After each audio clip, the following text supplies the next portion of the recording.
हमें हमारी बेटी दिखा जाती है जो कि कोई लेटर पढ़ रही थी। वो सोचती है पूरा महीना हो चुका है जब से एयरटेल डजी छोड़कर गया है और वहाँ पे उस लेटर में लिखा था, हेलो स्टार, तुम कैसी हो। यहाँ पर जब मैं आसमान को देखता हूँ ना तो मुझे तुम्हारी याद आती है और यहाँ पे ओशन में भी मैं तुम्हें याद करता रहता हूँ और इसीलिए मैं तुम्हें ये लेटर लिख रहा हूँ। मैं तुम्हें मिलना चाहता हूँ, तुमसे बात करना चाहता हूँ। तो हमारी बेटी, उसकी आंखों में तो आंसू आ रहे थे। वो सोचती है एयरटेल, लेकिन तभी दरवाजे पे दस्तक होती है। कोई कहता है माई लेडी, आपकी क्लास का टाइम हो गया है। वो कहती है क्या इतनी जल्दी, लेकिन तब उठ गई थी। वो कहती है ठीक है मैं वापस जाती हूँ। और तब वो सोचती है मैं वापस आके ये पूरा लेटर पढ़ूंगी और वहाँ पे उसने सब कुछ लिखा हुआ था। और तब हमारी हीरोइन हमें बताती है मेरे डैड ने कहा था कि मैं भी सक्सेसर बन सकती हूँ, इसी वजह से फादर की सजेशन पर मैं भी सक्सेसर बनने की क्लासेस ले रही हूँ। और लेडी जोआना जो कि बटलर थी वो उसको क्लासेस दे रही थी। तो तब हमारी हीरोइन बताती है मेरे डैड ने बताया था कि ज्यादातर लोग जो नॉर्थ में रहते हैं ना, शेप शिफ्टर, उनके ज्यादा बच्चे नहीं होते, लेकिन हाउस एस्लान में इसी वजह से सारे डायरेक्ट डिसेंडेंट्स वो क्लासेस अटेंड करती हैं ताकि वो सक्सेसर बन सके। और मेरे डैड ने भी अटेम्प्ट की थी और इसीलिए मैं भी अटेम्प्ट कर रही हूँ और इसीलिए मुझे और जरा पढ़ना होगा। तो वो तो बड़ी खुश थी। वो सोचती है कालीतूस तो हेड ऑफ द हाउस बन ही जाएगा, फिर भी चीज सीखने से मजा आता है। और तब वो दिल में सोचती है मैं तो अगली क्लास के लिए बहुत एक्साइटेड हूँ। लेकिन उसको स्माइल करता हुआ देखकर लेडी जोआना वो तो बहुत ज्यादा परेशान हो गई थी। वो सोचती है ओह माय गुडनेस, इनकी आंखों में ये चमक मुझे तो बहुत अजीब लग रही है। लेकिन तभी थोड़ी देर बाद जब वो लोग ड्यूक के सामने थे ना, तो ड्यूक कहता है ठीक है तो मुझे बताओ कि तुम लोग की रिपोर्ट्स क्या हैं। तो वो कहता है जोआना तुम स्टार्ट करो। तो बटलर कहती है जी मास्टर। तो ड्यूक कहता है मेरी बेटी की क्लासेस कैसे चल रही हैं। तो वो कहती है वेल लेडी बेटी की सिचुएशन तो थोड़ी सी सीरियस है। तो ड्यूक कहता है क्या। तो वो सोचता है ओ नो, मुझे लगा था कि मुझे उसे जल्दी स्कूल स्टार्ट करवाना चाहिए क्योंकि वो बहुत ब्राइट चाइल्ड है, लेकिन लगता है ये बैकफायर कर गया। मुझे लगता है कि मेरी बेटी पे बहुत ज्यादा प्रेशर पड़ रहा है। तो तब जोआना कहती है कुछ बहुत ज्यादा एस्टोनिशिंग हुआ है आज क्लास में। तो ड्यूक कहता है क्या मतलब, मुझे डिटेल से बताओ आखिर हुआ क्या है। तो जोआना कहती है वेल असल में उनकी आईज तो बहुत ज्यादा चमकती हैं। जब भी वो कोई नई चीज सीखती है ना तो उनकी आईज चमक रही होती हैं और वो तो बहुत ज्यादा लगन सीखती हैं। तो ड्यूक कहता है हैं तो ये कोई अजीब सी बात है। तो वो कहती है जी मुझे तो अजीब ही लगती है क्योंकि आप और लॉर्ड कालीतूस तो अक्सर अपनी क्लासेस स्किप करते रहते हैं और लॉर्ड कालीतूस तो भाग जाते थे। मैं कहती थी माय लॉर्ड प्लीज वापस आ जाएं, लेकिन लेडी बेटी वो तो बहुत अच्छी स्टूडेंट है, वो तो हर चीज सीखती हैं और जवाब भी देती हैं और अगर उनको कोई चीज समझ ना आए ना तो वो सवाल भी पूछती हैं। और तभी वो कहती है आज का दिन भी। उन्होंने कहा अभी मुझे तुम्हारी बात समझ नहीं आई, थोड़ी देर पहले जो तुमने एक्सप्लेन किया है क्या तुम दोबारा बता सकती हो। तो जोआना की आंखों में तो आंसू आ रहे थे। वो कहती है मुझे कभी नहीं लगा था कि असलान फैमिली का कोई मेंबर वो 10 मिनट से ज्यादा पढ़ सकता है, लेकिन लेडी बेटी वो तो 2 घंटों की क्लासेस भी आराम से ले लेती हैं। तो ड्यूक सोचता है मुझे लगता है कि जोआना के लिए हमने चीजें बड़ी मुश्किल बना ली थी, लेकिन वो कहता है चलो अच्छी बात है, मेरी बेटी सीख रही है ना, फिर इससे अच्छी बात क्या है। वो कहता है ठीक है फ्रेडी कब तुम्हारी बारी। फ्रेडी कहता है जी मास्टर।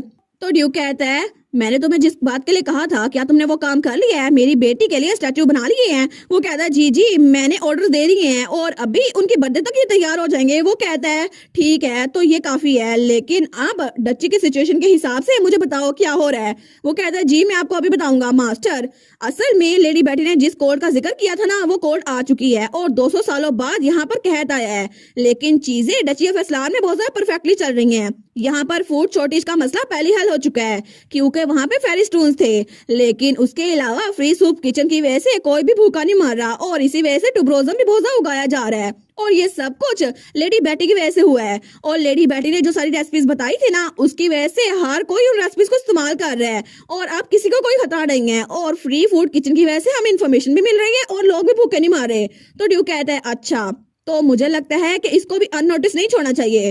तो फ्रेडरिक कहता है जी सर। तो ड्यूक कहता है फ्रेडरिक मेरी बेटी की स्टोरी के हिसाब से एक और स्टैचू बनाओ। वो कहता है जी मास्टर, एक स्क्विरल स्टैचू जो कि बहुत सारी चीजों को रिप्रेजेंट करे।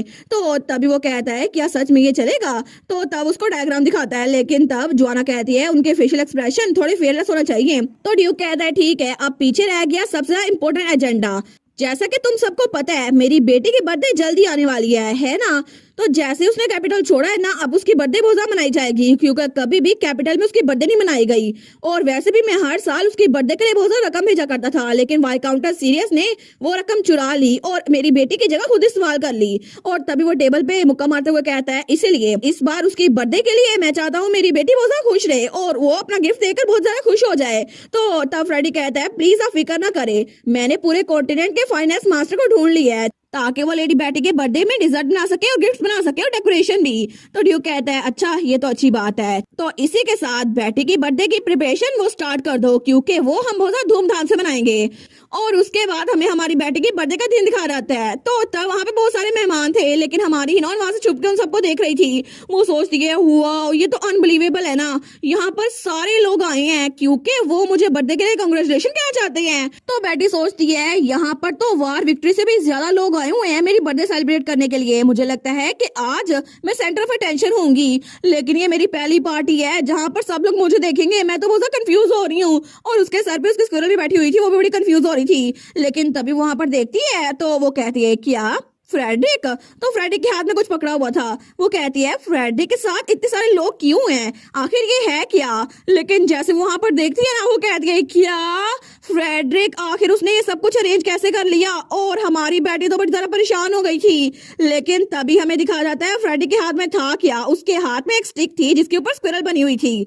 लेकिन तब वो कहता है लेडी बैटी के बर्थडे के ओनर के लिए हमने उनके स्टैचूज बनवाए हैं। तो हमारी सोचती है इतने सारी चीजें मेरी अचीवमेंट को रिप्रेजेंट करने के लिए, लेकिन तभी वहां पर बहुत सारे स्टैचूज थे जो कि गोल्ड के बने हुए थे। तो वो कहती है ये सारे मेरे स्टैचूज हैं और वहां पे स्क्विरल बनी हुई थी। लेकिन तब वो लोग कहते हैं वाओ ये सारे तो प्योर गोल्ड के बने हुए हैं ना। तो तब फ्रेडरिक कहता है इसके अलावा ये फर्स्ट फ्रूट है जो लेडी बैटी ने ड्यूक अस्लान को दिया था और वो भी प्रिजर्व करके रखा था। तो हमारी बेटी सोचती है इन्होंने ये सब कुछ कैसे प्रिपेयर करवा लिया। लेकिन तभी ड्यूक वहां आता है और कहता है माय बेबी हैप्पी बर्थडे। और उसका भाई भी वहां पर था, वो भी कहता है हैप्पी बर्थडे बुशी टेल। और वो दोनों तो बहुत हैंडसम लग रहे थे। लेकिन हमारी उन्होंने अपने डैड और भाई के पास आती है। वो कहती है डैड काल। तो ड्यूक कहता है तुम यहाँ पर क्या कर रही थी? तो उसका भाई भी कहता है बिल्कुल तुम तो स्टार हो इस पार्टी की, आखिर तुम अभी तक बाहर क्यों नहीं गई? वो कहती है वेल यहाँ पे बहुत सारे लोग हैं ना, तो मैं बहुत ज्यादा नर्वस हो रही हूँ। तो तब उसका भाई कहता है अच्छा अगर ऐसी बात है, तो उसका हाथ पकड़ते हुए कहता है फिर हम लोग इकट्ठे चलेंगे। और उनकी फैमिली तो बहुत ही ज्यादा प्यारी लग रही थी और कितने क्यूट लग रहे थे तीनों। तो ड्यूक कहता है तुम्हें क्या लगता है क्या ये ठीक रहेगा माई बेबी, और क्या तुम्हें अब बेहतर लग रहा है? तो वो स्माइल कर कहती है बिल्कुल अब तो मुझे बहुत ज्यादा बेहतर लग रहा है। तो कालीतूस भी कहता है ये अच्छा है, चलो हम लोग बाहर चलते हैं। और उसी के बाद दरवाजा खुलता है और वो कहता है सब लोग तुम्हारा इंतजार कर रहे हैं। तो सब लोग उस तरफ देखते हैं। लेकिन तभी हमारी बेटी वो चेयर पे बैठी थी और उसके इर्द गिर्द गिफ्ट ही गिफ्ट थे। वो कहती है wow thank you so much. और तब वहां पे जो पोर्ट्रेट लगे हुए थे ना, वहां पे ड्यूक और कालीतूस के साथ उसके पोर्ट्रेट थे। सब लोग कहते हैं हैप्पी बर्थडे माय लेडी। लेकिन तब हमारे सोचती है इतने सारे गिफ्ट्स, मुझे तो बहुत अच्छा लग रहा है, सबने मुझे गिफ्ट्स दिए हैं। और इसके अलावा फादर ने तो मुझे एक कंट्री हाउस भी दे दिया है और इसके अलावा स्टेट डील भी, जिसकी वजह से वहां पर टॉयज बनते हैं वो सारे मेरे होंगे। और मेरे भाई ने मुझे एक जगह की की दी है। और तब कालीतूस ने हमारी बेटी को एक उड़ने वाला विवरण दिया था जो कि जेम का बना हुआ था। वो सोचता है मैं यहाँ पर इतनी बड़ी चीज लेकर नहीं आ सकता था ना, इसी वजह से मैंने तुम्हें उसके केज की दे दी है। तो तभी लेडी जो है ना उसके पास आती है। वो कहती है माई लेडी अब आपका गिफ्ट सेशन खत्म हो गया है, तो क्या मैं सारे के सारे प्रेजेंट आपके कमरे में ले जाऊं? वो कहती है ठीक है। तो तब कालीतूस कहता है मुझे लगता है कि तुमने सब चीजें देख ली है ना, तो अब मुझे बताओ कि तुम्हें सबसे बेटर गिफ्ट किसका लगा, मेरा या डैड का? तो ड्यूक कहता है मुझे माफ कर देना, लेकिन मुझे लगता है मेरी बेटी को मेरा गिफ्ट जरा पसंद आया है। तो कालीतूस कहता है अब क्या बात कर रहे हैं फादर, रियल एस्टेट उड़ नहीं सकती लेकिन एक विवरण वो उड़ सकता है। तो ड्यूक कहता है ओहो मैंने तो उसे 3 दे दिए हैं, मुझे लगता है कि क्वांटिटी के हिसाब से मैं तुमसे जीत गया। तो कालीतूस कहता है ये बिल्कुल भी फेयर नहीं है। लेकिन तब वो कहता है बुशी टेल मेरे साथ ऑनेस्ट होना, तुम्हें किसका गिफ्ट जरा पसंद आया है? तो हमारे कहती है क्या मुझे? लेकिन वो सोचती है कौन सा गिफ्ट मुझे जरा पसंद आया है, वो सोची जा रही थी। लेकिन वो सोचती है अभी तक तो सबसे बेस्ट गिफ्ट ये है कि मुझे इनसे वार्मथ मिली है जो कि पुरानी लाइफ में मुझे कभी नहीं मिली थी। और इसीलिए यहाँ पर ये लोग हैं जो मुझे मेरी बर्थडे पे विश कर रहे हैं। उसके अलावा इतने सारे लोग हैं जो इतने दूर से आए हैं मुझे बर्थडे विश करने के लिए। और ड्यूक के फैमिली के लोग फ्रेडरिक और लेडी जोआना सब लोग मेरे सामने हैं। और इसके अलावा सबसे बड़ी बात मेरी फैमिली, मेरा भाई और मेरे डैड दोनों मेरे पास हैं और दोनों उसको बड़े प्यार से देख रहे थे। लेकिन तभी हमारी बेटी की आंखों में आंसू आ रहे थे। वो सोचती है मैं तो सच में बहुत ज्यादा खुश हूँ। तो तब उसका भाई कहता है बुशी टेल तुम रो रही हो, मुझे माफ कर देना ये जरा मुश्किल सवाल था। तो वो कहती है नहीं नहीं ये तो खुशी के आंसू हैं, मैं बिल्कुल भी रो नहीं रही। तो तब अपने डैड के पास आती है, उसे गले लगाते हुए कहती है डैड, और भाई के पास भी आती है कहती है कालीतूस मेरी फैमिली, मेरे पास सबसे बेस्ट गिफ्ट मेरी फैमिली है। तो दोनों इमोशनल हो गए थे। लेकिन तभी वो लोग कहते हैं बुशी टेल, ड्यूक कहता है माय बेबी। तो तब हमारी उनको देखकर सोचती है सच में मुझे ये लोग बिल्कुल पसंद है। तो तब कालिदास कहता है फिर भी तुम्हें मेरा गिफ्ट जरा पसंद आया ना फादर से। तो ड्यूक कहता है नहीं, मेरी बेबी को मेरा पसंद आया है। तो हमारी हीरोइन कहती है आप लोग अभी भी इस बात पे क्यों लड़ी जा रहे हैं। लेकिन थोड़ी देर बाद जब पार्टी खत्म हो गई थी ना तो वो वापस से अपने कमरे में आ गई थी। तो वो कहती है मुझे तो डैड और कालिदास के दरमियान आना पड़ा, वरना वो लोग तो लड़ी जा रहे थे। तो वो सोचती है आज की बर्थडे तो बहुत ज्यादा ग्रेट थी मेरे डैड और भाई की वजह से, लेकिन तभी दरवाजे पे दस्तक होती है। तो वहां पे जुआना थी। वो कहती है माय लेडी, ये मैं हूँ जुआना, मुझे आपको कुछ देना था। तो उसके पास एक गिफ्ट लेकर आई थी जो कि ब्लैक कलर का था। वो कहती है अच्छा ये क्या चीज है। तो जुआना कहती है ये प्रिंस एडन ने आपके लिए गिफ्ट भेजा था। मुझे ये गिफ्ट प्रेजेंट में बहुत ज्यादा दूर मिला था, इसी वजह से मैं आपके लिए ले आई। जब मैं अरेंज करी थी तब मुझे मिला।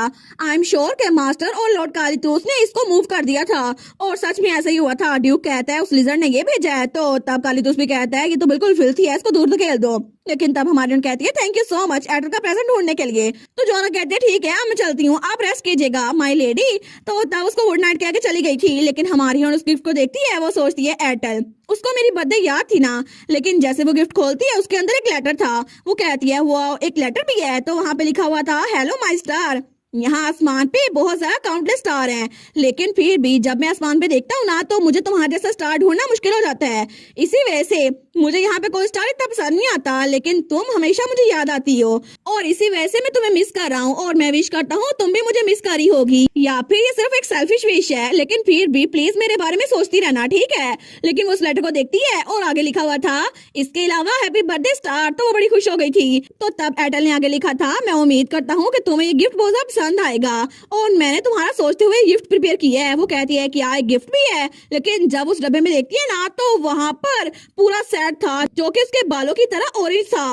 वो कहती है वाह उसने इतनी सारी चीजें भेज दी हैं, लेकिन ये डार्क पीसीज ये तो एटल की तरह लगते हैं जब वो ड्रैगन शिफ्टर बनता है। तो हमारी बेटी सोचती है मुझे याद आया एक बार मुझे एटल ने बताया था कि ईस्टर्न कॉन्टिनेंट में ये बात बहुत ज्यादा मशहूर थी कि ड्रैगन्स जो शेप शिफ्टर होते हैं ना उनके पास इन्वर्टेड स्केल्स होते हैं और वो ड्रैगन्स अपने स्केल किसी ऐसे इंसान को देते हैं जो बहुत इंपॉर्टेंट होते हैं। लेकिन तब उस लॉकेट को पकड़ती है। वो सोचती है मुझे तो इससे एटल की एनर्जी बहुत ज्यादा कम फील हो रही है और ऐसा तो हो नहीं सकता ना कि वो इतनी सारी एक्सेसरीज मुझे अपने स्केल से बना कर दे, हालांकि मैं सिर्फ उसकी दोस्त हूँ। तो तब वो उसको अपने बैग में रखने लगती है। वो कहती है फिर भी मैं इसको संभाल के रखूंगी और इसको अपने बैग में रखती हूँ। लेकिन वो दिल में सोचती है पता नहीं अभी एटल कैसा होगा।